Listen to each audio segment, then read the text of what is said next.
YouTube போயிட்டு உங்கள் mind சேனலை பார்க்காத. காஃபியில் போதை பொருள் இருக்கு தெரியுமா? இப்போ என்ன சொல்ல வரீங்க?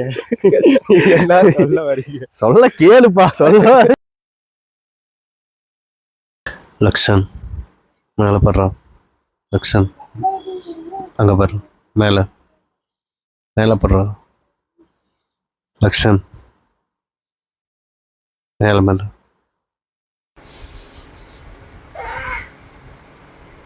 டாடி எங்க கூட்டு போனா? கோயிலுக்கு. கோயிலுக்கு. எப்ப இருந்துச்சு? காலையில் இருந்துச்சு. Monday, Tuesday, Wednesday, Friday, Monday, gas gas toilet. கரெக்டாக சொல்கிறான். Gas toilet. Gas toilet. Gas டாய்லெட்டா? ஆ, என்னடா அது கேஸ் டாய்லெட்னா? அது ஸ்கிபிடி. ஸ்கிபிடி. ஆ, எப்போ பாரு ஸ்கிபிடி ஸ்கிபிடி.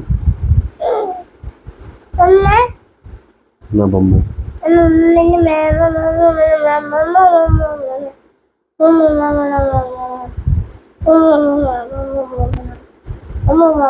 எங்க கிளம்பிட்ட? எங்கடா கிளம்பிட்ட? கோயிலுக்கு. எந்த கோயிலுக்கு? பத்திரகாளி. பத்திரகாளி கோயிலுக்கு? குலதெய்வம் கோயிலுக்கு? ஒரே கோயில் பத்திரகாளி கோயிலுக்கு போறோம். பத்திரகாளி கோயிலுக்கு போகிறோம். சரி, பத்திரகாளி கோயிலுக்கு போகிறோம். வேணாம் வேணாம். சரி, மணி என்ன ஆகுது? மணியா? 35 கண்ணில் மதுரை. மணி 4 மணி. மணினா கண்ணில் எரிஞ்சு இருக்குது. என்ன இருந்துட்டு இருக்கு? வாய்ஸ் கேட்குறேன். என் வாய்ஸ் கேட்குதா? கண்ணில். கண்ணுலையா? ஆ, சரி, கேட்குது.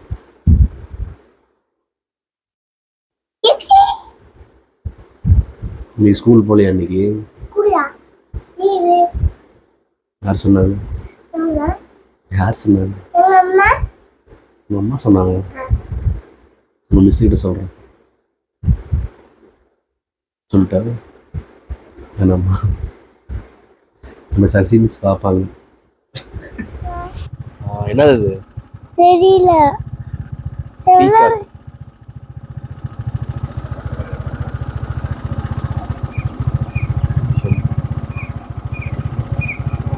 பெருசா இருக்குதாங்க. அதுதாங்க. அது தூரம் போட்டு மயில் மாதிரி கத்துவே கத்து. போயில.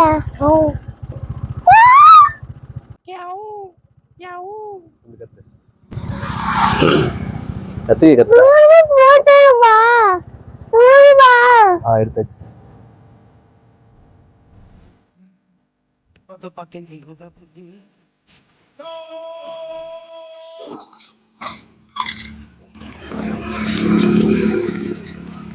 காலையிலேயே ஃபுல் பஸ்ஸில் இருக்க மாட்டோம். பயிரம் வரும்.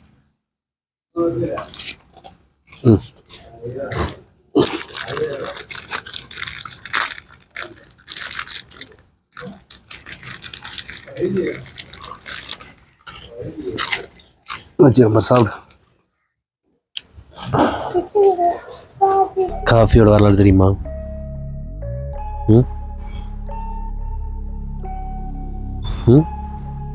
காஃபியில் போதை பொருள் இருக்கு தெரியுமா? பேசு. தெரியாதா? ஒரு டம்ளர் காஃபியில் 50லேருந்து 100 மில்லிகிராம் காஃபின் அப்படின்ற போதை பொருள் இருக்குது. அதனால தான் நிறைய பேர் வந்து இந்த காஃபிக்கு அடிமையாக இருக்காங்க. நிறைய பேர் இந்த காஃபி குடித்தாங்கன்னா புத்துணர்ச்சியாகவும் தெளிவாகவும் இருக்காங்க. நிறைய பேர் அதனால் அடிமையாகவும் இருக்காங்கள்ல. அதனால் வந்து அதில் காஃபின் அப்படின்ற ஒரு போதைப் பொருள் இருக்குது. ஆப்பிரிக்காவில் ஒரு ரெட்டைகள் 2 பேர் இருந்திருக்காங்க. அவனுங்க வந்து ஆடு வந்து பார்த்திங்கன்னா பகலில் வந்து துடிப்பாக இருந்திருக்கு, ஆற்றலாக இருந்திருக்குது. அப்புறம் நைட்டில் வந்து பார்த்திங்கன்னா இன்னும் முடிச்சுட்டு ரொம்ப ஆரோக்கியமாக இருந்திருக்கு. ஆரோக்கியமாக இல்லை, புத்துணர்ச்சியாக இருந்திருக்கு. அந்த மாதிரி பார்த்தா என்னடான்னு பார்த்தா அங்கே இருக்கிற காஃபி தலையும் அந்த காஃபி பழம் இருக்கும் இல்லையா, அந்த பழம் மாதிரி சின்னதாக அந்த பழம் அதெல்லாம் சாப்பிட்ருக்கு. அது சாப்பிட்டதுனால ரொம்ப புத்துணர்ச்சியாக பகலையும் இருந்திருக்கு, நைட்லேயும் இருந்திருக்கு. அதுக்கப்புறம் அப்புறம் தான் அந்த காஃபி வந்து உருவாயிருக்கு. இந்த இலையில வந்து அந்த காஃபி பழத்தில் வந்து இவ்வளோ புத்துணர்ச்சி இருக்கா அப்படின்னு சொல்லிட்டு அப்புறம் தான் அந்த காஃபி வந்து ஃபேமஸ் ஆகிருக்கு. பெட்ரோலுக்கு அடுத்தது 2வது இடத்துல காஃபி தான் இருக்குது, தெரியுமா?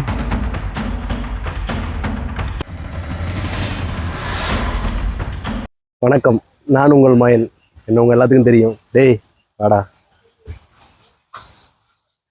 என் தம்பி கௌதம் பார்க்க வேற மாதிரி இருக்கான்ல. இனிமேல் நம்ம உங்கள் மயனில் இவனு வருவான்.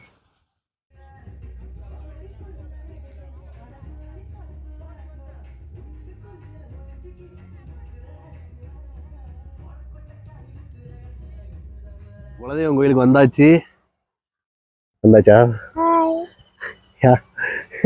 என்ன ஹாய்ங்கிற?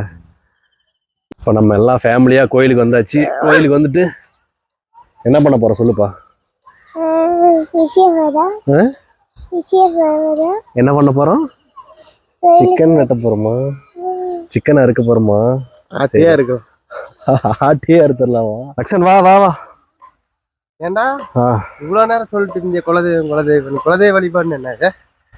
குலதெய்வ வழிபாடை பற்றி நீ தெரிஞ்சுக்கணும்னா ஃபர்ஸ்ட் லா ஆஃப் அட்ராக்ஷன் அப்படின்னா என்னன்னு தெரிஞ்சுக்கணும். லா ஆஃப் அட்ராக்ஷன் கேள்விப்பட்டுக்கிறியா? எங்க லா தெரியும், ஆனா அந்த அளவுக்கு தெரியாது. அந்த லா இல்ல, தெரியும். லா ஆஃப் அட்ராக்ஷன் எனக்கு தெரியாது. லா ஆஃப் அட்ராக்ஷனுங்கிறது அது ஒரு ஈர்ப்பு விதின்னு சொல்லுவாங்கல்ல, அதுதான் லா ஆஃப் அட்ராக்ஷன் சொல்லுவாங்க. நம்ம எண்ணம் இருக்கு இல்லையா, நம்மளோட எண்ணம் வந்து எண்ணம் கடவுள்னு சொல்லுவாங்க. ஓகேவா? நம்ம இப்ப நல்லது நினைச்சா நல்லதே நடக்கும். எண்ணம் போல் வாழ்க்கைன்னு இப்ப தனுஷ்லாம் சொல்றாரு இல்லையா, நிறைய பேர் சொல்றாங்க இல்லையா. அந்த மாதிரி எண்ணத்துக்கு வந்து அவ்வளவு ஒரு சக்தி இருக்கு. அதனாலதான் அதை வந்து எண்ணம் போல் வாழ்க்கை அப்படின்னு சொல்லுவாங்க. இப்ப நீ ஒரு நல்ல விஷயம் நினைச்ச அப்படின்னா உன்னோட எண்ணம் வந்து இந்த பிரபஞ்சத்துல வந்து பரவி இருக்கும். ஓகேவா? அதுவே நீ ஒரு கெட்ட விஷயம் நினைச்சன்னா அதுவும் சேர்ந்து பரவி இருக்கும். இப்போ ஒருத்தர் வந்து நம்ம சாபம் ஓடுறோம்ல, சாபம்லாம் விடக்கூடாது, பழிச்சிரும் அப்படின்னு சொல்றாங்களே. ஏன்னா அவங்க மனசளவுல வந்து ஒருத்தர் நினைச்சு நம்ம வந்து கோபத்துல அந்த வெளிப்பாடு தான் வந்து அந்த சாபம் ஓடுறது அப்படின்றது. அது வந்து அப்படியே அந்த பிரபஞ்சத்துல பரவிடும். அது வந்து அவங்களுக்கு கெட்ட எதிர்மறையா போய் நடந்துரும். அதனாலதான் வந்து நல்ல எண்ணங்களே நினைங்க, கெட்ட எண்ணம் நினைக்காதீங்க அப்படின்னு சொல்லுவாங்க. ஸோ இப்ப சொல்ல வரீங்க, சொல்ல கேளுப்பா, சொல்ல முழுசா சொன்னாதாமா தெரியும். நான் சொல்றது நீ கேட்கறே கேட்க மாட்டியா? நீ கேட்க மாட்டியா? யாருமே கேட்கலன்னா அப்ப நான் யாருக்கு? சரி ரைட்டு, முழுசா முடிச்சிடறேன் என்னன்ட்டு. இப்ப குலதெய்வங்கிறது வந்து இந்த படத்துல சொல்லியிருப்பாங்க. அது என்ன படம்? டக்குன்னு வரலப்பா. அது கடைசி விவசாயி. கரெக்ட், கடைசி விவசாயில சொல்லியிருப்பாங்க. நம்ம முன்னோர்கள் அப்பன் பெரியப்பன் ஐயப்பன் ஐயனாரப்பன் அப்படி சொல்லுவாங்க இல்லையா. அந்த மாதிரி நம்ம முன்னோர்களுக்கு வந்து வழிபடுறதா வந்து குலதெய்வம் அப்படின்றது. இப்போ நம்ம நிறைய ஜோதிடர்கள்லாம் வந்து நேரம் சரியில்லைன்னா குலதெய்வத்துக்கு போயிட்டு வாங்க, அங்கே போய் விளக்கு போடுங்க அப்படின்னு ஏன் சொல்கிறாங்க அப்படின்னா, நான் ஃபஸ்ட்டு சொன்னேன் இல்லையா, லா ஆஃப் அட்ராக்ஷன் சொல்லிட்டு. அது என்னன்னா எனக்கு முன்னாடி நம்ம அப்பா இருந்திருப்பாரு, அப்பாவுக்கு முன்னாடி நம்ம தாத்தாக்கு முன்னாடி அவங்க அப்பா, அவங்க தாத்தா, இப்படி ஒவ்வொருத்தரா வந்து அந்த கோயிலில் வந்து என்ன வேண்டியிருப்பாங்க. எல்லாரும் நல்லா இருக்குன்னு பொதுவாக வேண்டது கஷ்டம். அந்த மாதிரி யாரும் இப்போ வேண்டது கிடையாது.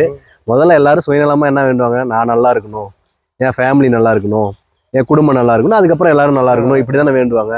ஸோ அப்போ வந்து அந்த எண்ணம் வந்து என்ன ஆயிரும் அப்படின்னா, அந்த குலதெய்வம் அந்த இடம் இருக்கு இல்லையா, ஸ்பெசிஃபிக்காக அந்த இடத்துல வந்து பாசிட்டிவ் எனர்ஜி நிறைய இருக்கும். நம்ம அப்பா வேண்டது, தாத்தா வேண்டது, இப்படி முன்னோர்கள் எல்லாம் வேண்டியிருப்பாங்க. நல்லா இருக்கணும், ஃபேமிலி நல்லா இருக்கணும், குடும்பம் நல்லா இருக்கணும், வழிவகையராக வேண்டி வச்சிருப்பாங்க. ஸோ அதனால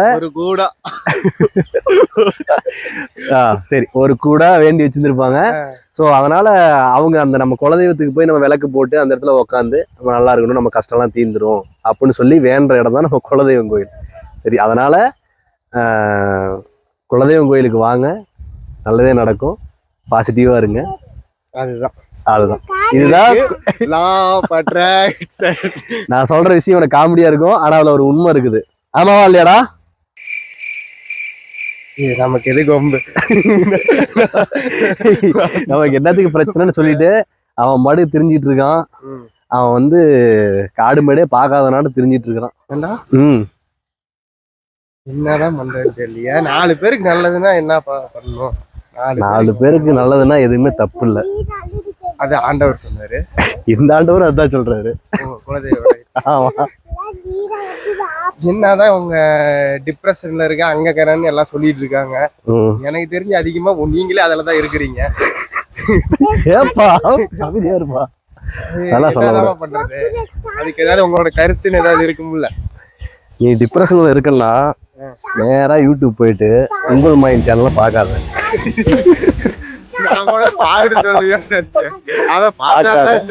பார்க்காத. வேற ஏதாவது நல்ல வீடியோஸ் இருந்தா பாரு. இல்லைன்னா போன கம்ப்ளீட் அங்கே வேலையை ஏதாவது ரீல்ஸ் அது இதெல்லாம் போட்டுட்டு இருக்காங்களா? அவங்கள போட்டு போறாங்க.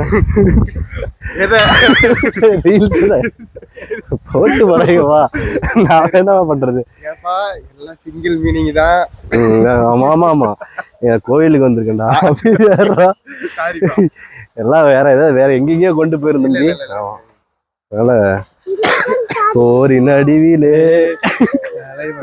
இதெல்லாம் பேச்சுக்கு மட்டும்தானா? செஞ்சு காட்டுங்க சார். தலைவன் மாறிலே ஒருவன் பசி கேட காப்பி இல்லப்பா, அதத்தான் எல்லாம் போட்டுட்டு இருக்காங்க. எலக்ஷன் ஏதோ நம்மளும் வந்து போட்டுட்டு இருக்கோம் வீடியோவை. இப்பதான் கொஞ்சம் கொஞ்சமா சப்ஸ்கிரைபர்ஸ் பண்ணிட்டு தான் இருக்கீங்க. பண்ணி தரக்கூடிய ஆள் தான் நாங்க. பண்ணுங்க. என்னது ஏதாவது பேசு, அப்பதான் தூக்குவேன். பேச மாட்டோம்.